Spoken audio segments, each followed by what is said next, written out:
Puji Tuhan, Shalom, selamat malam Bapak Ibu, saudara semua. Shalom. Saya percaya bahwa ada sukacita dalam setiap kehidupan kita. Amin. Amin. Amin. Dan apapun proses, apapun tantangan hidup yang kita alami, biarlah terus ada sukacita Tuhan dalam hidup kita. Bapak Ibu, sesuai dengan tema, yaitu penderitaan yang menghasilkan kemuliaan Allah. Sama-sama kita akan belajar. Jadi sudah begitu banyak firman Tuhan yang kita dengarkan setiap malam di saat teduh oleh setiap hamba-hambanya, oleh setiap anak-anak Tuhan yang sudah menyampaikan firman Tuhan kepada setiap kita. Bahkan kita pun terus diberikan waktu untuk belajar. Jadi berbicara mengenai penderitaan yang menghasilkan kemuliaan Allah. Penderitaan berarti keadaan yang yang menyedihkan, yang harus kita tanggung, atau keadaan yang tidak nyaman, yang tidak menyenangkan, yang harus kita tanggung. Jadi bicara mengenai penderitaan berarti bagaimana proses tantangan hidup yang harus kita jalani dalam seluruh kehidupan kita. Jadi bagaimana supaya penderitaan yang kita alami ini bisa menghasilkan kemuliaan Allah. Kemuliaan berarti bicara mengenai keagungan, kehormatan yang Tuhan berikan dalam kehidupan kita. Dan disitulah ketika kita menghadapi penderitaan, kemuliaan Allah dinyatakan dalam seluruh hidup kita. Jadi Tuhan, Bapak Ibu, kita akan sama-sama belajar di dalam 1 Petrus pasal 5 ayat 1 sampai 11. Saya percaya bahwa firman ini sudah tidak asing lagi untuk setiap kita. Di dalam 1 Petrus pasal 5 ayat 1 sampai 11. Mungkin masing-masing kita akan baca di tempatnya. Saya akan membacakan firman Tuhan ini. Demikian firman Tuhan, gembalakanlah kawanan domba Allah. Aku menasihatkan para penatua di antara kamu, aku sebagai teman penatua dan saksi penderitaan Kristus, yang juga akan mendapat bagian dalam kemuliaan yang akan dinyatakan kelak.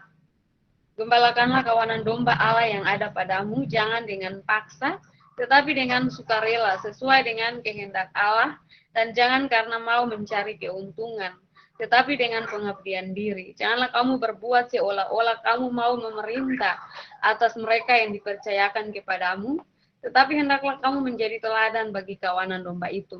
Maka kamu apabila Gembala Agung datang, kamu akan menerima mahkota kemuliaan yang tidak dapat layu. Demikian jugalah kamu, hai orang-orang muda, tunduklah kepada orang-orang yang tua, dan kamu semua rendahkanlah dirimu seorang terhadap yang lain, sebab Allah menentang orang yang congkak, tetapi mengasihani orang yang rendah hati. Karena itu rendahkanlah dirimu di bawah tangan Tuhan yang kuat, supaya kamu ditinggikannya pada waktunya. Serahkanlah segala kekhawatiranmu kepadanya, sebab Ia yang memelihara kamu. Sadarlah dan berjaga-jagalah, lawanmu si iblis berjalan keliling, sama seperti singa yang mengaum-ngaum dan mencari orang yang dapat ditelannya. Lawanlah dia dengan iman yang teguh, sebab kamu tahu bahwa semua saudaramu di seluruh dunia menanggung penderitaan yang sama. Dan Allah sumber segala kasih karunia yang telah memanggil kamu dalam Kristus kepada kemuliaannya yang kekal akan melengkapi, meneguhkan, menguatkan dan mengokohkan kamu sesudah kamu menderita seketika lamanya. Dialah yang mempunyai kuasa sampai selama-lamanya. Amin. Puji Tuhan, Bapak Ibu, firman Tuhan ini sangat luar biasa. Yaitu kita akan berbicara mengenai penderitaan yang menghasilkan kemuliaan Allah. Bapak Ibu, kita akan mulai, kita lihat di ayat pertama dikatakan bahwa di situ Paulus menasihati para penatua, bahkan setiap orang-orang pendatang yang tersebar di Pontus, Galatia, Kapadokia, Asia Kecil, dan Bitinia. Jadi Paulus menasihati mereka yang ada di sana, dan sangat luar biasa Paulus memberikan nasihat bagaimana penderitaan yang sudah dia alami. Dan di sini dikatakan sangat luar biasa, aku sebagai teman penatua dan saksi penderitaan Kristus, yang juga akan mendapat bagian dalam kemuliaan yang akan dinyatakan kelak. Jadi kalau kita lihat dalam ayat 1 ini, berarti Paulus ini, dia mengalami, Bapak Ibu, Petrus, jadi Petrus ini dia mengalami penderitaan yang luar biasa. Makanya dikatakan dia juga sebagai saksi dari penderitaan Kristus, artinya dia juga mengalami yang namanya penderitaan. Dia mengalami penderitaan karena dalam hidupnya dia membawa orang-orang bagaimana supaya mereka hidup di dalam kebenaran, bagaimana orang-orang supaya mereka hidup di dalam Kristus. Jadi Paulus ini sangat luar biasa, Petrus ini sangat luar biasa karena dia dinyatakan bahwa dia ini adalah saksi penderitaan Kristus, dan dia sangat percaya dan yakin bahwa dia pun akan mendapatkan kemuliaan yang akan dinyatakan kelak. Dan saya percaya Bapak Ibu saudara-saudara di tempat ini bahwa kita semua mengalami penderitaan karena Kristus, berarti kita pun adalah saksi dari penderitaan itu sendiri. Amin Bapak Ibu. Dan Amin. saya percaya bahwa kita pun semua akan mendapat kemuliaan yang akan Tuhan nyatakan kelak. Berarti ketika nantinya kita akan bertemu dengan Tuhan dengan tubuh kemuliaan. Kita akan lihat Bapak Ibu untuk ayatnya yang berikut. Gembalakanlah kawanan domba Allah yang ada padamu, jangan dengan paksa, tetapi dengan sukarela, sesuai dengan kehendak Allah, dan jangan karena mau mencari keuntungan, tetapi dengan pengabdian diri. Ayat ketiga, janganlah kamu berbuat seolah-olah kamu mau memerintah atas mereka yang dipercayakan kepadamu, tetapi hendaklah kamu menjadi teladan bagi kawanan domba itu. Jadi ini sangat luar biasa bagaimana Petrus menasihatkan mereka, para pemimpin di tempat itu, bahkan para penatua, supaya bagaimana mereka harus menjadi teladan sebagai pemimpin, sebagai gembala, bahkan sebagai pemimpin di tempat-tempat pelayanan mereka, bagaimana mereka harus menjadi teladan bagi setiap orang-orang yang Tuhan percayakan untuk mereka layani.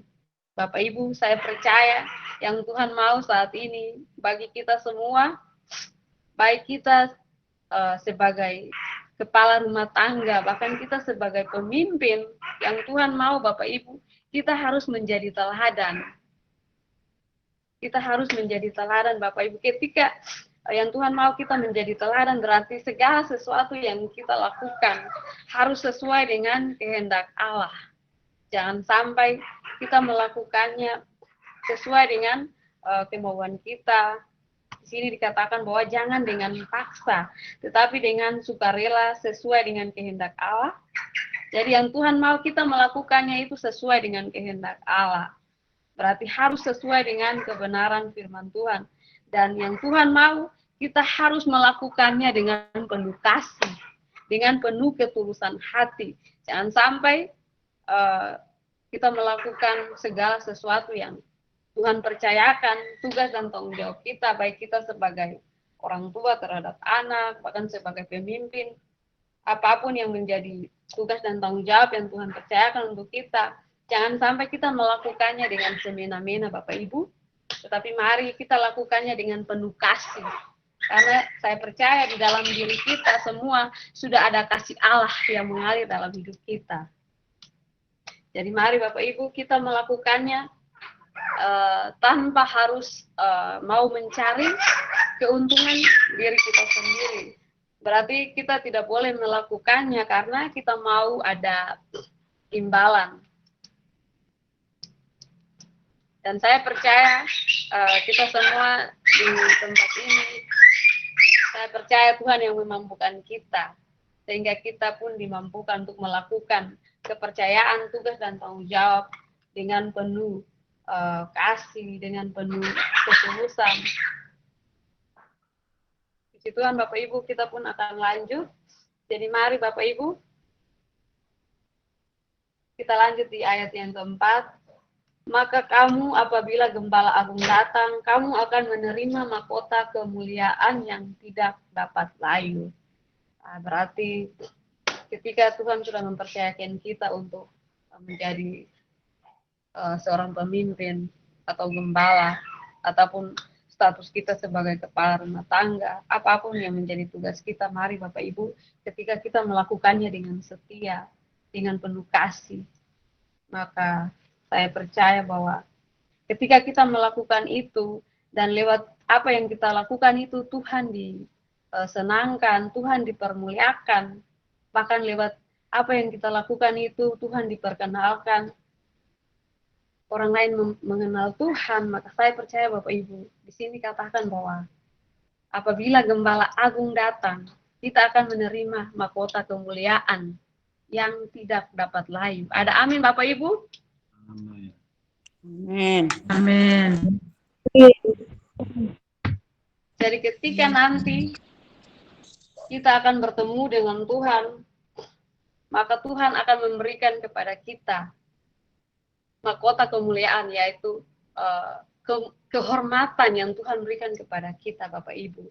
Jadi kita melakukan segala sesuatu ketika kita melayani Tuhan dengan setia, ketika kita melakukan tugas dan tanggung jawab kita dengan penuh ketulusan hati, maka disitulah Tuhan memberikan penghormatan kepada kita. Tuhan akan memberikan kita mahkota kemuliaan yang tidak dapat layu, dan itu berarti kekal.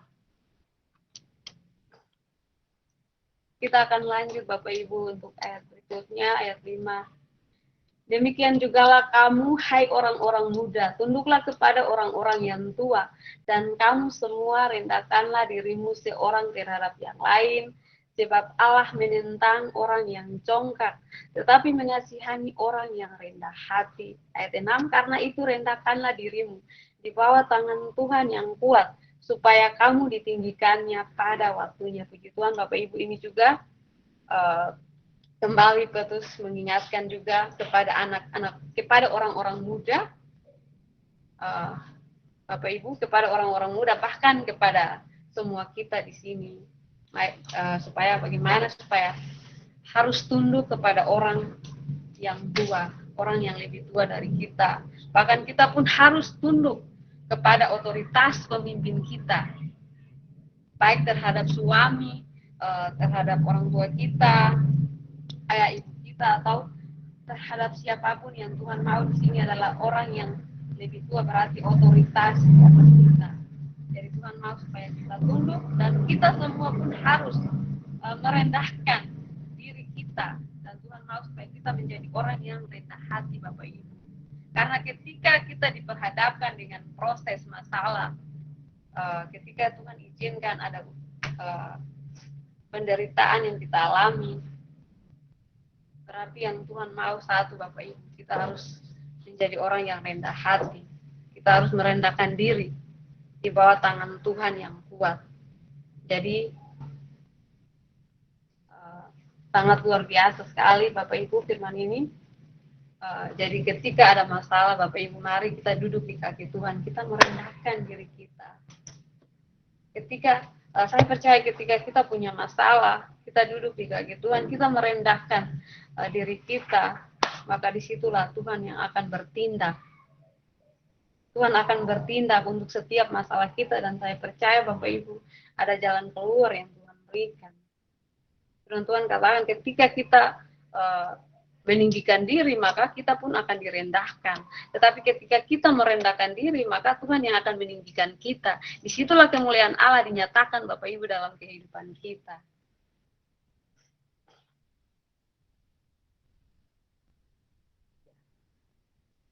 Kita lanjut ayatnya yang ke-7. Serahkanlah segala kekhawatiranmu kepadanya, sebab Ia yang memelihara kamu. Bapak Ibu, sangat luar biasa. Jadi ketika kita punya masalah, ketika kita sudah merendahkan diri kita di bawah tangan Tuhan yang kuat. Ketika kita sudah berserah kepada Tuhan, kita sudah mencurahkan seluruh persoalan kita, penderitaan yang kita alami kepada Tuhan, Bapak Ibu, jangan pernah kita khawatir. Amin, Bapak Ibu. Amin. Amin. Karena ketika kita khawatir, berarti kita ini tidak percaya Tuhan. Kita ragu dengan kuasa Tuhan. Jadi Bapak Ibu, mari ketika kita punya masalah, penderitaan, apapun yang kita alami, Bapak Ibu, saya percaya bahwa kita semua saat ini pun mengalami penderitaan, proses. Selama kita masih ada di dunia ini, kita diproses terus Bapak Ibu. Kita masih terus diproses. Disitulah Tuhan mau supaya kita pun semakin dimurnikan. Tuhan mau supaya kita menjadi sempurna. Supaya kedagingan-kedagingan kita semuanya itu pun dilepaskan, Bapak Ibu. Saya percaya bahwa kita masing-masing pun masih bergumul dengan apa yang masih ada dalam diri-diri kita. Mungkin ada yang masih, ya contohnya saya lah, kadang-kadang pun saya masih marah. Terkadang masalah pun, terkadang pun Bapak Ibu, saya menjadi orang yang marah. Dan saya jujur Bapak Ibu, saya bersaksi sedikit, saya pernah sampai bilang begitu, Tuhan, apakah saya orang ini yang terus di dunia ini, apakah saya orang yang selalu menderita, apakah tidak pernahkah ada orang lain yang menderita seperti saya? Saya pernah berkata seperti itu Bapak Ibu. Tapi puji Tuhan, seiring berjalannya waktu, Tuhan terus ajarkan. Dan penderitaan itu adalah sebuah karunia. Jadi ketika kita menderita, berarti itu adalah karunia yang Tuhan anugerahkan buat kita. Bapak Ibu, kita lanjut di ayat 8. Sadarlah dan berjaga-jagalah, lawanmu si iblis. Berjalan keliling sama seperti singa yang mengaum-ngaum dan mencari orang yang dapat ditelannya. Saya lanjut ayat 9. Lawanlah dia dengan iman yang teguh, sebab kamu tahu bahwa semua saudaramu di seluruh dunia menanggung penderitaan yang sama. Jadi Bapak Ibu, di ayat 8 dikatakan bahwa kita harus sadar dan kita harus berjaga-jaga. Kenapa Bapak Ibu? Karena iblis itu dia berjalan keliling dan mencari orang yang dapat ditelan. Bapak Ibu, ketika ada masalah, jangan pernah kita berikan kesempatan kepada iblis, Bapak Ibu. Ketika kita punya penderitaan yang begitu secara manusia, pasti kita katakan penderitaan yang begitu berat ya Bapak Ibu. Tapi di sini Tuhan ingatkan bagaimana ketika punya masalah, mari kita terus sadar. Artinya kita harus selalu siap sedia dan berjaga-jaga. Berjaga-jaga, saya ingat bahwa Ibu Nali terus mengingatkan kita senjata dari berjaga-jaga itu berarti kita harus bersaksi, memuji Tuhan, bersyukur, bahkan kita harus terus merenungkan firman Tuhan. Itu adalah senjata dari berjaga-jaga. Jadi mari Bapak Ibu, kita terus berjaga-jaga, karena kita pun lawan ini, dia tidak tinggal diam Bapak Ibu. Jadi mari kita terus berjaga-jaga, punya waktu terus dengan Tuhan. Saya percaya semua di tempat ini, satu hari 7 pasal, bahkan lebih. Bahkan saya percaya di tempat ini kita semua pun terus membangun hubungan dengan Tuhan. Walaupun kita jatuh, kita bangkit. Kita jatuh, kita bangkit lagi. Puji Tuhan Bapak Ibu, jadi yang Tuhan mau saat ini, mari kita sadar, lalu kita berjaga-jaga. Kalau kita punya waktu terus untuk berjaga-jaga, maksudnya terus mengucap syukur, bahkan merenungkan firman Tuhan, kita terus bersaksi, bahkan terus punya waktu dengan Tuhan Bapak Ibu. Dikatakan bahwa kita harus melawan dengan iman yang teguh. Jadi firman Tuhan di Roma pasal 10 ayat 17 ya katakan bahwa karena iman itu timbul dari pendengaran akan firman Kristus. Jadi ketika kita terus merenungkan firman Tuhan, disitulah ada iman yang timbul dalam setiap kehidupan kita Bapak Ibu. Dan disitulah kita akan melawan si jahat, kita akan melawan dia. Karena Tuhan sendiri yang memberikan kita kekuatan. Tuhan sendiri yang memberikan kita kemampuan. Jadi mari Bapak Ibu jangan pernah kita kasih celah atau jangan pernah kita kasih kesempatan kepada iblis. Ketika kita punya masalah, justru ketika kita punya masalah dia berusaha untuk mencari kesalahan kita di situ Bapak Ibu. Makanya Tuhan katakan kita harus berjaga-jaga, kita harus sadar dan berjaga-jaga. Karena ketika kita punya masalah ini, jangan pernah kasih kesempatan. Karena pasti kalau kita punya masalah, Bapak Ibu saya mau bilang, jangan pernah kita langsung kita harus jaga-jaga juga lewat perkataan kita. Terkadang kita punya masalah ini, kadang kita terlanjur berbicara, terkadang juga kita terlanjur untuk berkata-kata hal yang tidak benar, Bapak Ibu. Jadi yang Tuhan mau adalah ketika kita punya masalah pun bagaimana respon hati kita harus benar di hadapan Tuhan.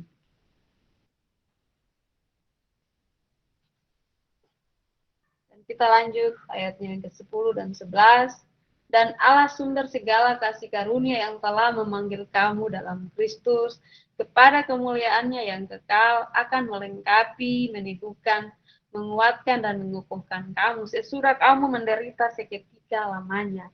Ialah yang empunya kuasa sampai selama-lamanya. Amin. Jadi di ayat 10, ayat 11 ini ketika kita mengalami penderitaan, saya percaya bahwa kita semua pun akan menerima berkat dari penderitaan yang kita hadapi, berkat kemuliaan yang kekal yang Tuhan berikan, dan Tuhan pun akan melengkapi kita dengan kuasanya, dengan firman-Nya. Tuhan pun akan meneguhkan hati kita, menguatkan kita, mengokohkan kita, sehingga kita pun